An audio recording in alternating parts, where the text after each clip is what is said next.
ایک تصور ہمارے لوگوں کے اندر یہ پایا جاتا ہے کہ اللہ بے نیاز ہے، اللہ بے نیاز ہے، جسے چاہے غالب کرے، جسے چاہے مغلوب کر دے، جسے چاہے فتح کر دے دے، جسے چاہے شکست دے دے، جسے چاہے عروج دے دے، جسے چاہے زوال دے دے، جسے چاہے تباہ کر دے، جسے چاہے فلاح اور کامیابی دے دے. یہ ایک تصور پایا جاتا ہے بے نیازی کا، یہ معنی لیا جاتا ہے. میں یہ سمجھتا ہوں کہ یہ رب ذوالجلال والاکرام کی ذات اور شان اور مرتبہ جو ہے، یہ ہم بات تو کرتے ہیں اور سبھی کرتے ہیں. آپ دیکھیں جب کوئی غلط قسم کا بندہ ہمارے اوپر آ جاتا ہے، مسلط ہو جاتا ہے، تو ہمارے لوگوں کا پتہ کیا جواب؟ کہتے ہیں جی بس جی یہ اللہ کا کام ہے. کیا کہتے ہیں؟ یہ اللہ کا کام ہے، جس کو چاہے یہاں بٹھا دے. ایسا نہیں ہے. اچھا، اللہ بے نیاز ہو اور بندے مایوس ہوں، یعنی اللہ بے نیاز ہو اور قدرتوں والا ہو اور بندے مایوس ہوں، تو پھر تو اللہ اور بندے کے درمیان جو عبدیت کی، عبودیت کی جو نسبت ہے کہ یہ بندہ ہے وہ اللہ ہے. اور یہ بھی پتا ہے کہ اللہ کے مقابلے میں کل کائنات کوئی حیثیت نہیں رکھتی. آپ کی اس وقت کی سپر پاوریں کیا، یعنی اس وقت کے بین الاقوامی سطح کے شیطان کیا حیثیت رکھتے ہیں؟ بولو. رب ذوالجلال والاکرام کے مقابلے میں ان کی کوئی حیثیت ہے؟ کوئی حیثیت نہیں. اور بندے مایوس.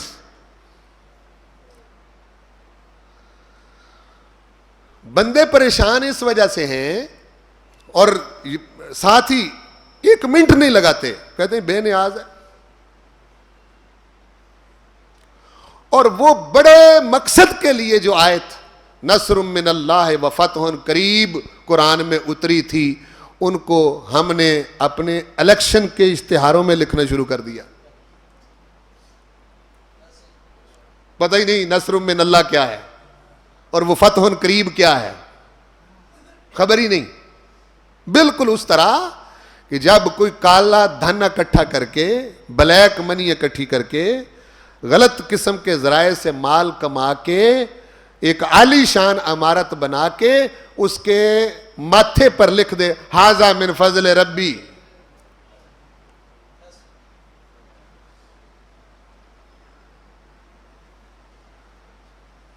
اور یہ جانا ہی نہیں کہ ھذا من فضل ربی قرآن میں کیوں آیا ہے.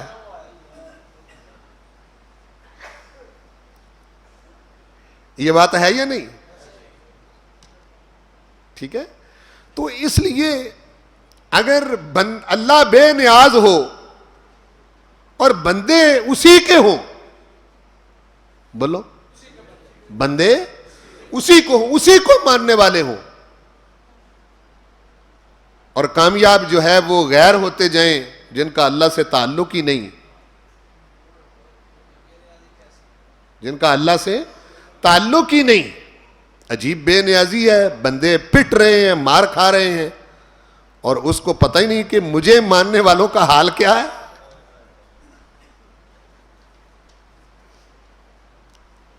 اصل بات کیا ہے؟ اصل بات یہ ہے کہ اپنی ناکامی اور اپنے زوال کے اسباب ان پر غور و فکر کر کے اپنی ناکامیوں کو دور کرنے کی بجائے ہم نے اللہ تعالیٰ کی شان صمدیت کو ہی داؤ پر لگا دیا. ناکام کیوں ہوئے؟ زوال کا شکار کیوں ہو گئے؟ برباد کیوں ہو گئے؟ اس پر غور و فکر کر کے اپنے زوال سے نکلنے کی بجائے اور اپنی ناکامیوں کو کامیابیوں میں بدلنے کی بجائے کچھ شرطیں تو ایمان والوں کے کامیاب ہونے کی بھی اللہ نے رکھی ہیں یا نہیں؟ کیوں جی؟ جی اس پر غور کرنے کی بجائے ہم نے پروردگار کی جو شان صمدیت ہے، شان صمدیت کا یہ مطلب ہوتا ہے کہ رب ذوالجلال والاکرام کی ذات پر کسی کا دباؤ نہیں چلتا۔ بے نیاز ہونے کا یہ مطلب ہے کہ کوئی اس پر روب نہیں ڈال سکتا، کوئی زبردستی اس سے اپنی بات منوا نہیں سکتا، کوئی یہ حیثیت نہیں رکھتا کہ وہ یہ کہے کہ خدا وہ کرتا ہے جو میں چاہتا ہوں۔ یہ اس کی شان صمدیت ہے۔ اس کا یہ مطلب نہیں ہے کہ آپ اپنی ناکامی اور زوال کی وجہ اللہ تعالیٰ کی بے نیازی کو قرار دیتے رہیں۔ یہ شان صمدیت اور چیز ہے، آپ سمجھے نا جی؟ اچھا، اب میں پہلے اگلی بات ذکر کر کے اب میں پھر اس بات کی طرف آتا ہوں۔ اللہ نے اپنی ایک شان بیان کی ہے قرآن مجید میں۔ پہلے میں نے اگلی بات کی ہے، اب پیچھے آ رہا ہوں واپس۔ قرآن مجید میں اللہ کا دعویٰ ہے کہ میں ہرگز ظالم نہیں ہوں۔ یہ دعویٰ ہے پروردگار کا۔ عام طور پر ہم اسی غلط فہمی میں مبتلا ہیں، معاذ اللہ۔ اچھا، اس میں نے عنوان کے طور پر 3 قسم کی آیتیں بیان کی ہیں۔ یہ کل آیتیں جو آپ کے سامنے لکھی ہوئی ہیں یہ 7 ہیں، پھر نیچے حوالہ جات بھی ہیں اس کے، کہ اللہ تعالیٰ کا دعویٰ ہے کہ وہ ہرگز ظالم بلا وجہ کسی کو عروج دے دے، بغیر سبب کے کسی کو زوال میں مبتلا کر دے، بلا سبب کسی کو تباہ کر دے، بغیر کسی وجہ سے کسی کو کامیابیاں دے دے۔ یہ عدل و انصاف کے خلاف ہے۔ بولو، عدل و انصاف کے خلاف ہے۔ آپ ذرا میری طرف متوجہ ہوں، میں آپ کو کہاں کھڑا کر رہا ہوں قرآن مجید کے سامنے۔ یہ ظلم ہے کہ ٹھیک ہے جی، اب تم کو 2-4 سال 5 سال انجوائے کر چکے ہو، چلو تم پیچھے ہٹو، دوسرے کو عروج دے دے۔ یہ اس کی شان نہیں ہے۔ چلو اب تم پیچھے ہٹو، اگلے کو لے آؤ، جسے چاہے عروج دے دے، جسے چاہے زوال میں مبتلا کر دے، جسے چاہے ناکام کر دے، جسے چاہے کامیاب کر دے۔ مشکل سوال سمجھ آ گئی نا؟ دعویٰ یہ ہے پروردگار کا کہ گزرے ہوئے زمانے میں نہ میں نے کبھی ظلم کیا تھا، اس وقت جس وقت تم موجود ہو اس وقت بھی میں کسی پر ظلم نہیں کر رہا،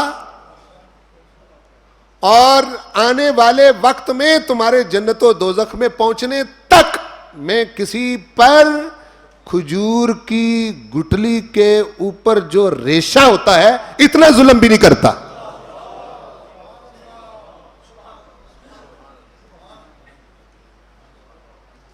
توجہ ہے؟ اب آپ قرآن کے سامنے کھڑے ہیں،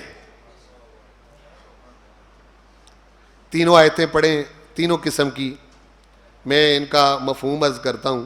سورہ ہود آیت نمبر 101، یہ ماضی سے متعلق ہے، جو اب تک ہو چکا۔ آدم علیہ السلام سے ہم سے پہلے، آج کے دن سے پہلے جو کچھ ہو چکا، جس وقت ہم موجود ہیں اب سے پہلے جو کچھ ہو چکا، فما وما ظلمناہم، ہم نے ان پر ظلم نہیں کیا، ولیکن ظلموا انفسہم، لیکن انہوں نے اپنی جانوں پر خود ظلم کیا۔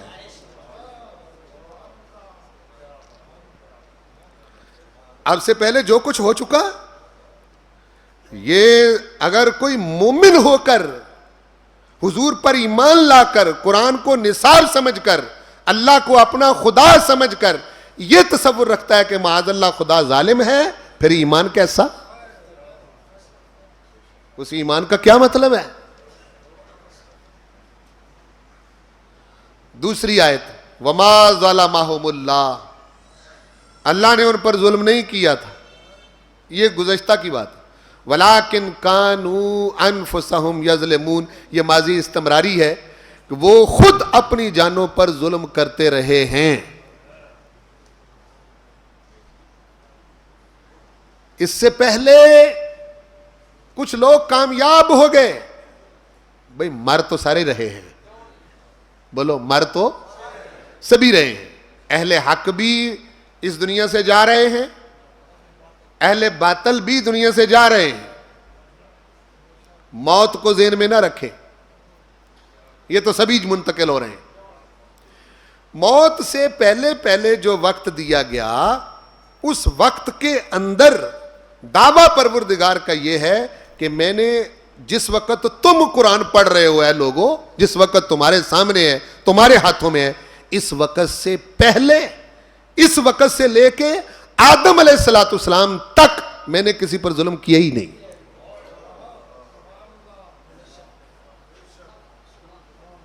غور فرمایا؟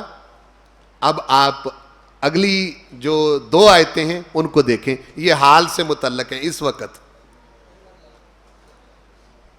یہ ماضی سے متعلق نہیں۔ ان اللہ لا یظلم الناس شیئا، بے شک اللہ انسانوں پر ایک شے، ایک ذرے کے برابر بھی ظلم کرتا ہی نہیں۔ یہ گزرے ہوئے زمانے کی بات نہیں ہو رہی اب کی، آج کی بات ہے۔ وَلَٰكِنَّ النَّاسَ أَنفُسَهُمْ يَظْلِمُونَ، ہاں انسان اپنی جانوں پر ظلم کر رہے ہیں۔ حال سے متعلق دوسری دیکھ، پھر فرمایا ان اللہ لا یظلم مثقال ذرہ، اب فرمایا بے شک اللہ تعالیٰ ایک ذرے کے برابر بھی کسی پر ظلم نہیں کرتا ہے۔ موجودہ ہو گیا یہ دعویٰ قرآن مجید میں پروردگار کا ہے۔ اب آئندہ کی بات کر لیں، فرمایا وَوَجَدُوا مَا عَمِلُوا حَاضِرًا، جتنے انسان تم ہو، وجدو یہ پالیں گے، ما عملو جو عمل کیا، حاضرہ سامنے، جو کر کے آئے ہیں یہ اپنے سامنے پالیں گے، یہ آگے کی بات ہو رہی ہے، اپنے سامنے پالیں گے۔ وَلَا يَظْلِمُ رَبُّكَ أَحَدًا، حبیب پیارے تیرا رب کسی پر ظلم نہیں کرے گا۔ مخاطب کیا محبوب کو، لا یظلم ربک، محبوب تیرا رب احدن کسی ایک پر بھی ظلم نہیں کرے گا۔ آگے کی بات ہے، پھر فرمایا کل متاع الدنیا قلیل، حبیب فرما دو دنیا کا یہ ساز و سامان جو کچھ تمہیں نظر آ رہا ہے، یہ کل دنیا کی متاع، اسباب زیست، جینے کے اسباب، سب کے سب قلیل، یہ قلیل ہیں۔ والآخرۃ خیر، اور آخرت بہتر ہے، لمن اتقی، اس شخص کے لیے جو متقی بن گیا، جو ولا تظلمون فتیلا، اور ایک دھاگے کے برابر بھی کسی پر ظلم نہیں کیا جائے گا۔ دھاگا کیا چیز ہوتی ہے؟ اتنا بھی ظلم نہیں کیا جائے گا۔ پھر سورۃ النساء کی جو آیت نمبر 124 ہے، فَأُولَٰئِكَ يَدْخُلُونَ الْجَنَّةَ، جو لوگ یہاں اس کی مرضی کے مطابق زندگی گزار کے گئے ہیں وہ جنت میں داخل ہو جائیں گے، جنت میں، وَلَا يُظْلَمُونَ نَقِيرًا، اور ان پر کھجور کی گٹلی کے ریشے کے برابر بھی ظلم نہیں کیا جائے گا. لو جی 2+2/4 کے مطابق فیصلہ تو ہو گیا ہے جی. اب آپ غور فرمائیں کہ کیا قرآن مجید کی طرف کبھی آپ اس انداز سے متوجہ ہوئے؟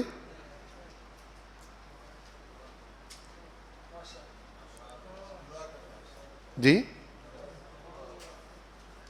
دعویٰ تو سمجھیں.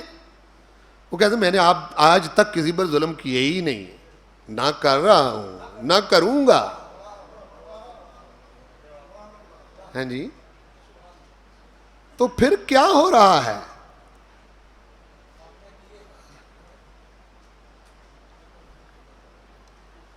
یعنی پھر ہم کہاں کھڑے ہیں؟ کیا کر رہے ہیں؟ وہی بات کہ اللہ بے نیاز ہے، جسے چاہے غالب کر دے، جسے چاہے مغلوب کر دے، جسے چاہے زوال دے دے، جسے چاہے عروج دے دے، جسے چاہے تباہ کر دے، جسے چاہے کامیاب کر دے. عجیب بات ہے بھائی. اللہ کی بے نیازی کا معنی عجیب سمجھا ہے. اس کی شان سمدیت کو ہی داؤ پر لگا دیا ہے. اب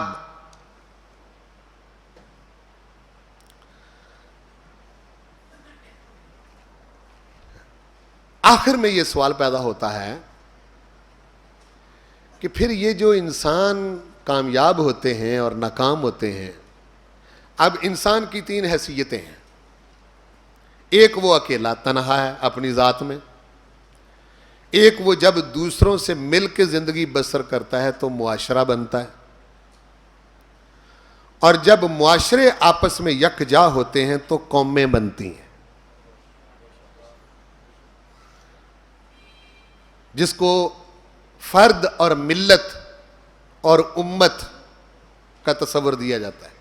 امت ایک شخص نہیں ہوتا، امتی ایک آدمی ہوتا ہے. جب وہ تنہا ہوگا تو امتی ہوگا. ٹھیک ہے.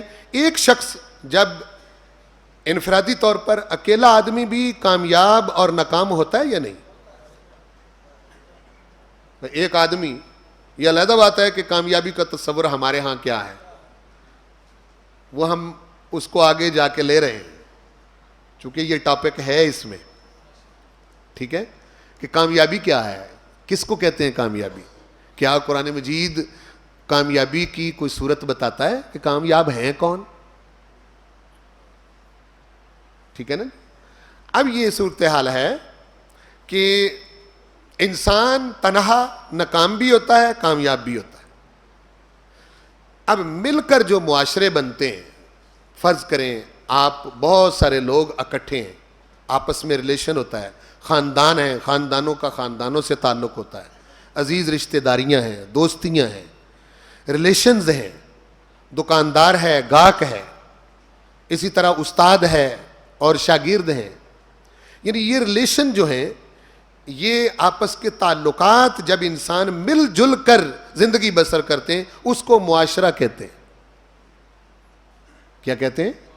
معاشرہ. معاشرے جب ترقی کرتے ہیں تو قومیں بنتی ہیں. اب تنہا انسان ناکام بھی ہوتا ہے اور کامیاب بھی ہوتا ہے. جب کامیاب انسان اکٹھے ہو جائیں تو وہ معاشرہ مثالی بن جاتا ہے. ناکام انسان اکٹھے ہو جائیں تو وہ معاشرہ بے مقصد ہو جاتا ہے، جس کا کوئی مقصد نہیں رہتا.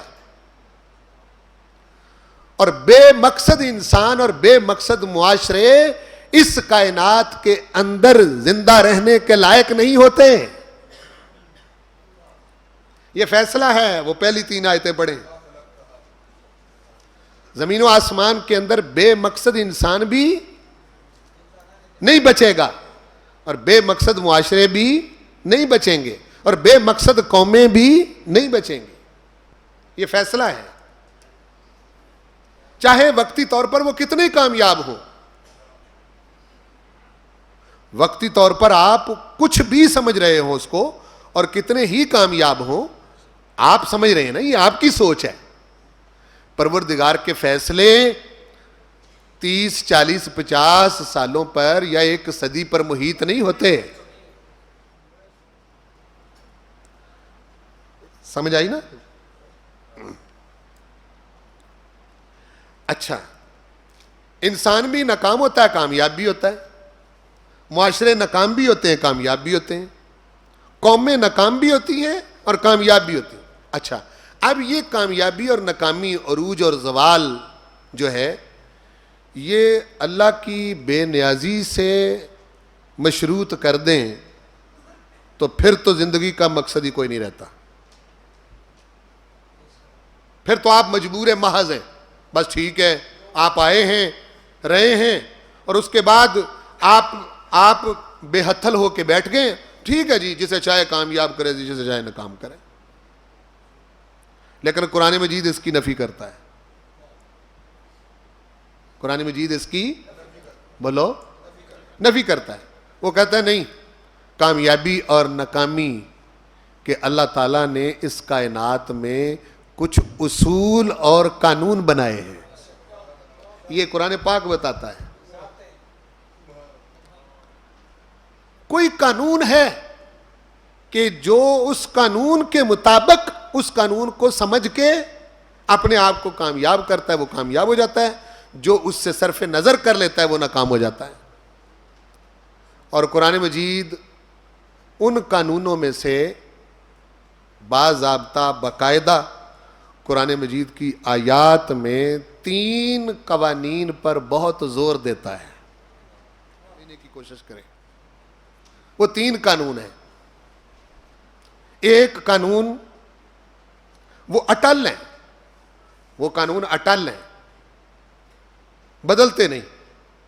آدم علیہ السلام سے لے کے اب تک اور تا قیام قیامت، حتیٰ کہ تا دخول جنت و نار، وہ قانون بدلتے نہیں. وہ قانون رکھا ہوا ہے اس نے. اور یہ قرآن مجید ان قانونوں کا ذکر کرتا ہے. ایک قانون پوری کائنات میں اس کا جاری و ساری ہے، کائناتی سطح پر، پوری کائنات میں. وہ ہے قانون ربوبیت. وہ کیا ہے؟ قانون ربوبیت. رب ایک ہے، اور وہ کائنات کے اندر جتنے بھی لوگ بستے ہیں یا جتنی بھی اس کی مخلوق ہے، جتنی بھی مخلوق ہے، رب کہتے کسے ہیں؟ پہلے یہ سمجھے. نہیں، یہ اس کا رب جو لفظ ہے، رب جو اسم ہے، اس کا معنی بیان کرنے کے لیے اردو زبان میں لفظ ہی کوئی نہیں.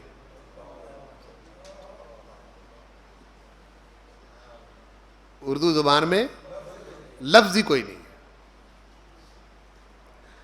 یہ ترجمے والے ویسے ایسے ہی کہتے ہیں، رب العالمین، سارے جانوں کو پالنے والا.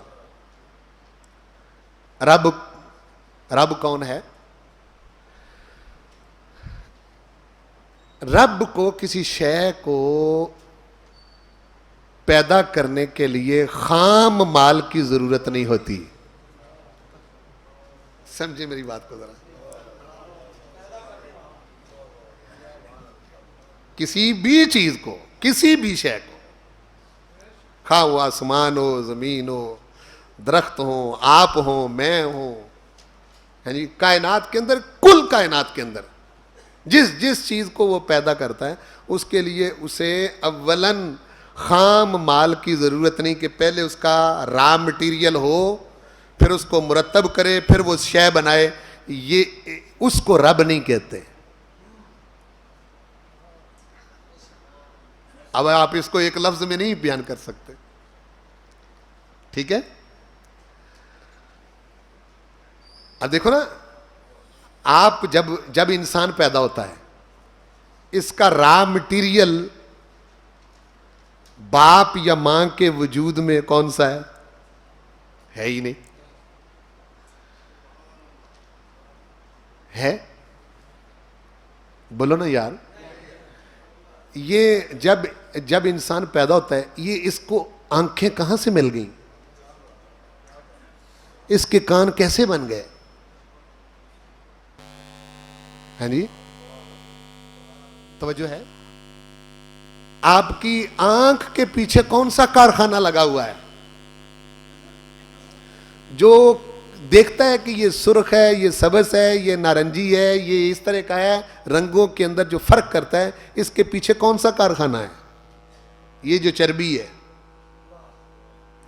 ہڈیاں جو ہیں ان کے اندر کون سی صلاحیت ہے جن سے یہ سنتا ہے؟ اور یہ کہاں سے یہ مٹیریل آ گیا جس سے اس کو بنایا گیا ہے؟ بولو نا جی. اتنا بڑا آسمان، اس کا را مٹیریل کہاں پڑا ہوا تھا اس نے بنایا ہے.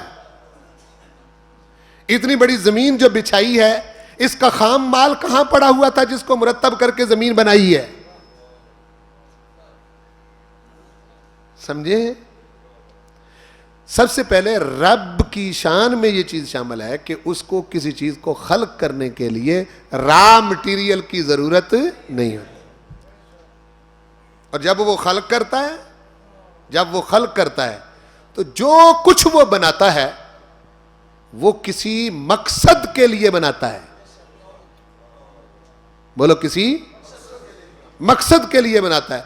اس چیز کو سٹیپ بائی سٹیپ اس کے مقصد تک لے جانے والے کو رب کہتے ہیں. اب ایک لفظ میں کہاں بیان ہوگا یہ؟ ہاں جی.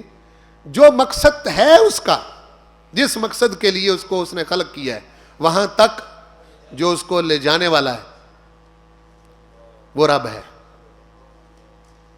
قانون ربوبیت یہ ہے کہ ہر شے کو خلق کر کے مقصد کے قریب تر کرتے جانا، مقصد کے قریب تر کرتے جانا اور با مقصد بنا دینا. یہ کائنات کے اندر اللہ تعالیٰ نے قانون ربوبیت اس کائنات کی ساخت اور اس کی بناوٹ کے اندر رکھا ہے. میں نے تو ایک دو اگزامپل دیا، آپ آگے بڑھتے جائیں، خود کو دیکھیں. اسی لیے قرآن بار بار کہتا ہے وَفِي أَنفُسِكُمْ أَفَلَا تُبْصِرُونَ. اپنے اندر جھانک کے دیکھو، اندھے تو نہیں ہو.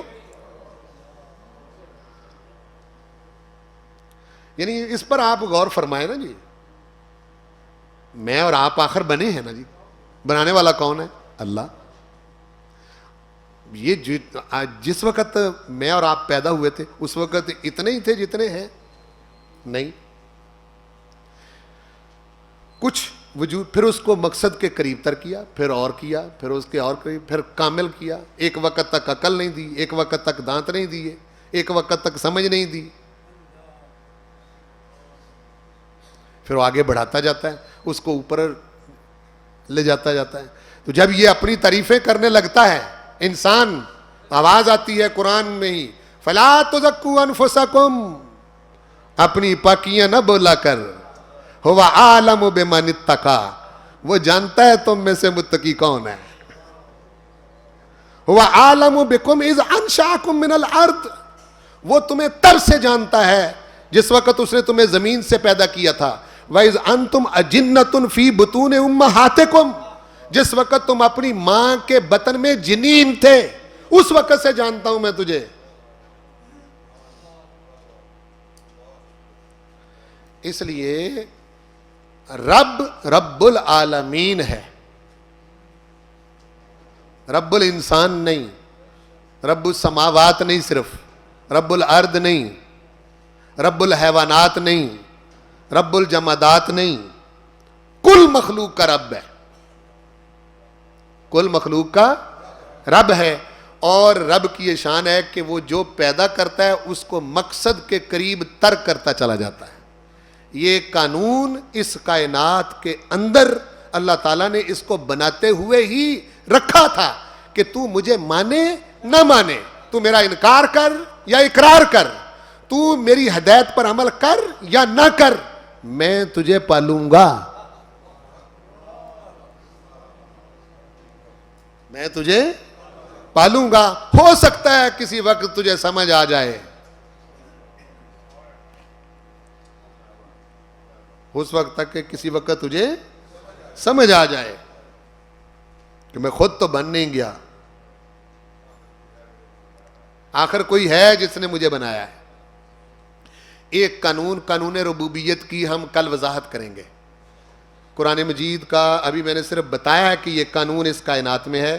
کل ہمارا ٹاپک قانون ربوبیت ہے, ٹھیک ہے, اس لیے میں نے اس کی تفصیل نہیں دی, وہ قرآن مجید کے اندر ہی.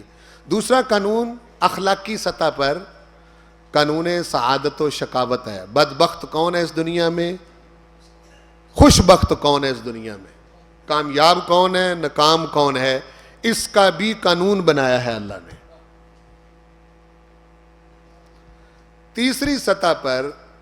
تیسری تاریخی سطح پر قانون تضاد ہے. دو مخالف قوتیں شروع سے ہی ایک دوسرے کے مد مقابل کھڑی ہیں. قانون تضاد شروع سے ہی, اور یہ تا قیامت چلے گا بھی, ٹھیک ہے. ایک قوت وہ ہے جو میری ہدایت کے مطابق چلتے ہیں.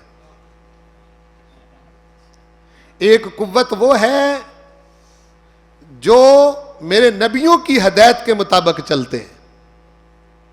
ایک قوت وہ ہے جو میری دی ہوئی ہدایت علم بالوحی جو ہے, جو کسی دوسری جگہ سے اس طرح کا علم میسر ہی نہیں آ سکتا, ہو ہی نہیں سکتا. ایک طاقت وہ ہے, اور ایک طاقت وہ ہے جو میری ہدایت کے خلاف چلتے ہیں. یہ دو قوتیں ہیں, ان کے درمیان جنگ ہے, جنگ جاری ہے. اب سے پہلے تک میں نے اپنوں کو کبھی ناکام ہونے نہیں دیا.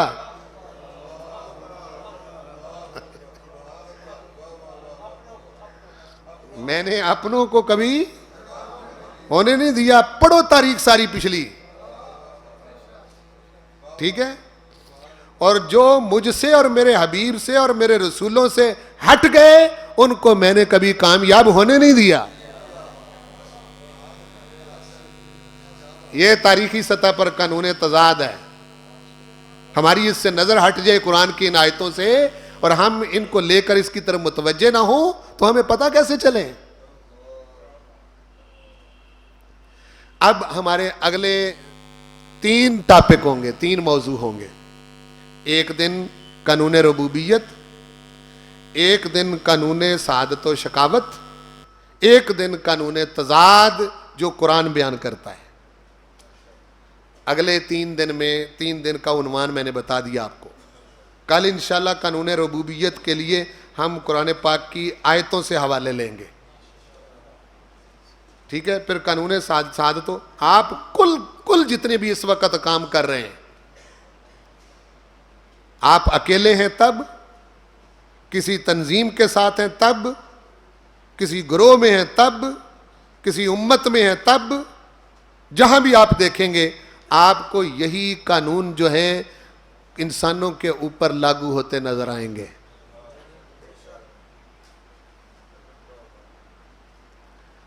آپ سمجھیں, یہ 3 چیزیں جو ہیں ان کو ہم انشاءاللہ العزیز کل پر, میں نے اس لیے کہا تھا کہ جو ایک درس مس کرے گا اس کو اگلی بات سمجھ نہیں آئے گی. اب مجھے یہاں تک لانے کے لیے کتنا وقت لگانا پڑا ہے. پہلی بات, کائنات بے مقصد نہیں. بولو,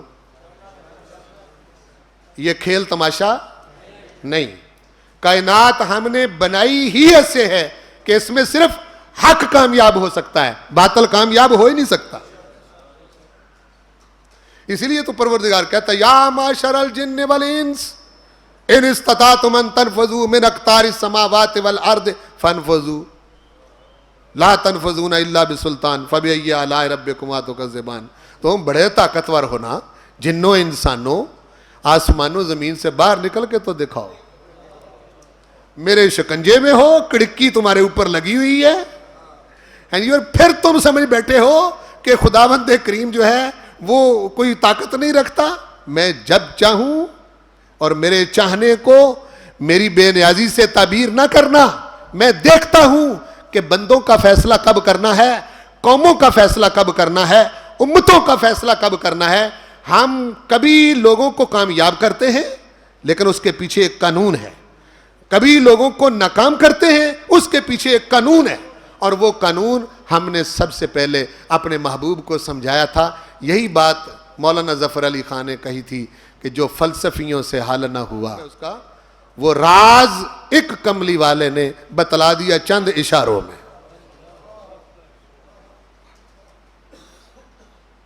یہ وہ راز ہے جس کا ہم اگلے 3 دن میں انشاءاللہ ذکر کریں گے. اور جب آپ یہ تینوں قانون پڑھیں گے تو پھر آپ کو پتہ چلے گا ہم کہاں کھڑے ہیں اور رب ذوالجلال والاکرام ہمیں کہاں دیکھنا چاہتا ہے.